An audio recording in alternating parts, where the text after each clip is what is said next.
Hello दोस्तों, आज की इस कहानी में आप सभी का स्वागत है। ये कहानी मेरे ससुराल से शुरू होती है। मैं अपने ससुर जी से बोली, आप ऐसे मेरे कमरे में क्यों आए?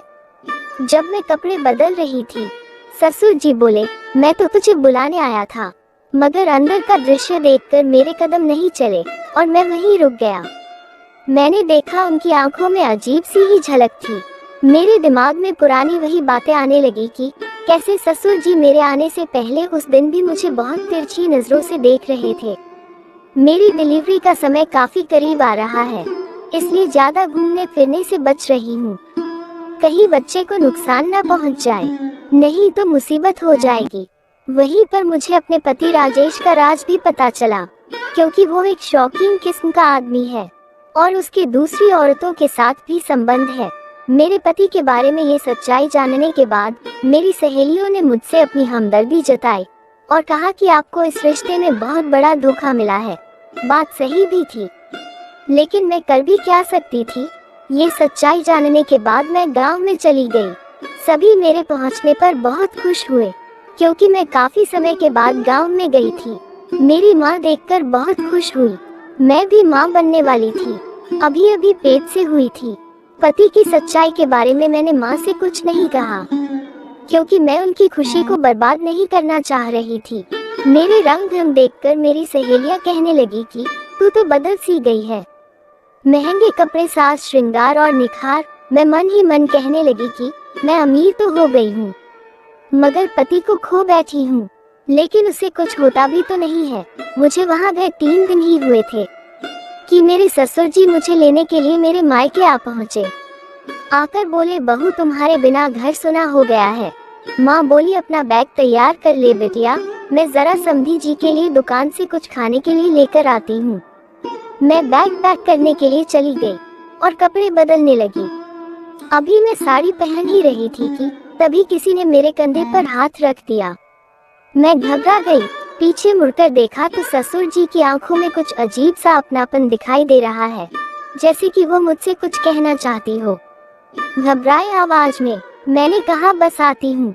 बाबूजी आप बाहर बैठिए। इतने में माँ आ गई और माँ बाबूजी के लिए चाय बनाने लगी और माँ चाय बनाकर लाई। हमने चाय पी, फिर हम चलने लगे। ससुर जी बोले, अच्छा समधन जी इजाजत दीजिए, फिर हम आएंगे कभी। आप भी आइए शालू से मिलने, आपका भी घर है। मैं चुप थी। हम गाड़ी में बैठ गए। मैं चुपचाप बैठी थी, नजरें झुकाकर। ससुर जी कुछ देर चुप रहे और फिर गांव से निकलकर गाड़ी हाईवे पर आ गई। वो बोले, बहू तुम राजेश से खुश हो ना? क्योंकि मुझे लग रहा है कि मेरा बेटा तुम्हें सुख नहीं दे पा रहा है। उनका सवाल सुनकर उनकी तरफ मैंने देखा और पूछा, आपके कहने का क्या मतलब है?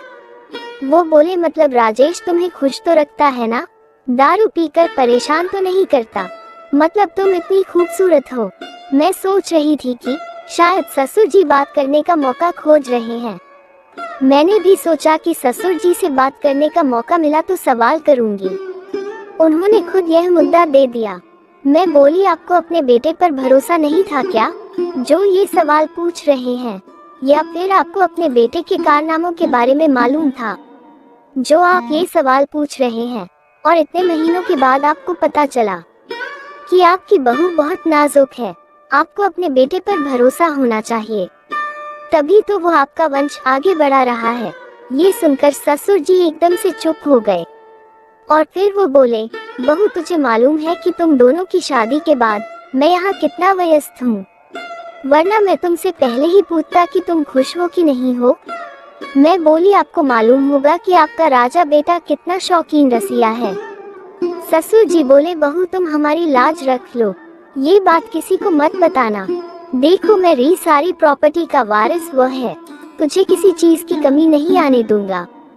जो चीज कहोगी वही मिलेगी। नाराज होते हुए मैंने कहा, मगर ये तो आपने मेरे परिवार के साथ धोखा किया है ना।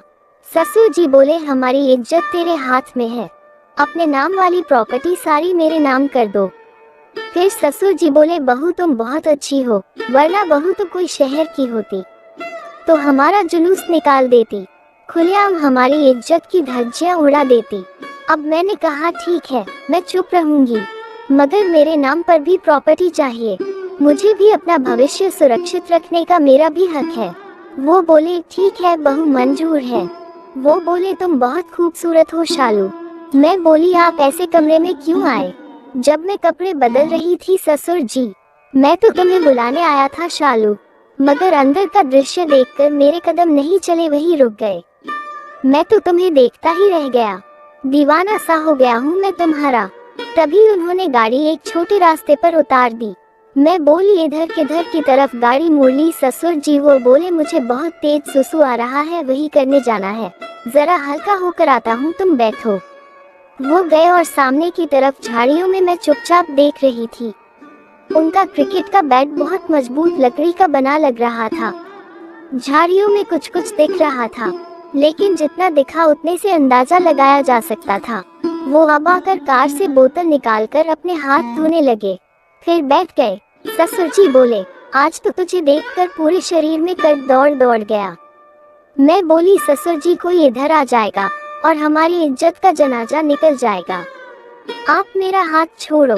मैं बोली चलिए यहाँ से ससुर जी। वो बोले हाँ शालू, आज तुझे अपना फार्म हाउस दिखाता हूँ, कभी देखा नहीं है तूने। उदासी शब्दों से मैंने कहा मुझे कहाँ कोई दिखाता है। वो बोले मेरी रानी नाराज मत हो, तुझे अब मैं हर जगह दिखाऊंगा, आज वही रुकेंगे हम। वैसे भी मैं घर नहीं बताकर आया हूँ कि आज तुझे लेने के लिए जाऊंगा। उन्होंने गाड़ी बैक करके मेन रोड पर डाली। हम फार्म हाउस पहुँचने वाले हैं जल्दी ही। हम एक बड़े से गेट के सामने जा खड़े हुए। उन्होंने कार का हॉर्न बजाया तो अंदर से नौकर भागा आया, गेट खोला और गाड़ी सीधी अंदर चली गई और गेट के आगे रुकी। नौकर का सलाम लेकर हम अंदर चले गए। फिर हम दोनों ने मूड बनाया और क्रिकेट खेला। हमने लगभग 2 घंटे तक क्रिकेट खेला। ससुर जी ने बहुत अच्छी फील्डिंग की और मेरा कोई भी शॉट बाहर नहीं जाने दिया। ससुर जी बहुत पक्के खिलाड़ी थे, जिसकी वजह से उन्होंने मुझे बहुत मारा, पटक पटक के मारा। मैं दर्द से चिल्लाती रही, लेकिन ससुर जी ने कोई रहम नहीं किया। जब वो भी आउट होने को थे, तभी मैंने ऐसे फील्डिंग की कि कोई भी बॉल बाहर नहीं जाने दी और आउट हो गई। ससुर जी के सामने मैं 2-3 बार आउट हुई और वो एक बार ही आउट हुए। खैर हम दोनों बहुत थक गए थे, तो थोड़ा आराम करके नहा धोकर तैयार होकर शहर की तरफ निकले। रास्ते में नाश्ता किया। उसके बाद ससुर जी ने चुपचाप बिना किसी को बताए मेरे नाम जमीन कर दी। ईंटों का भट्टा तो उन्होंने सबके सामने ही मेरे नाम कर दिया था।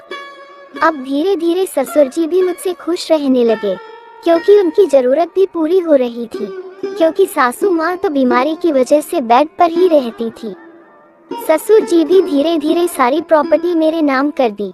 मेरे नंद जी को इसमें बहुत तकलीफ हुई। उसका पति मेरी शादी के समय इंडिया में नहीं था, तब वो कनाडा में था। जब वो मुझे मिला तो मैंने उसको अपनी अदाओं से रिझाने का काम शुरू कर दिया।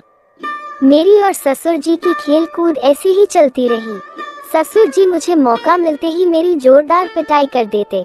कभी डॉक्टर को दिखाने के बहाने बाहर ले जाते, फिर चेकअप करवाकर मुझे फार्म हाउस पर लेकर जाते और वहाँ पर हम दोनों अपना समय गुजरते करते।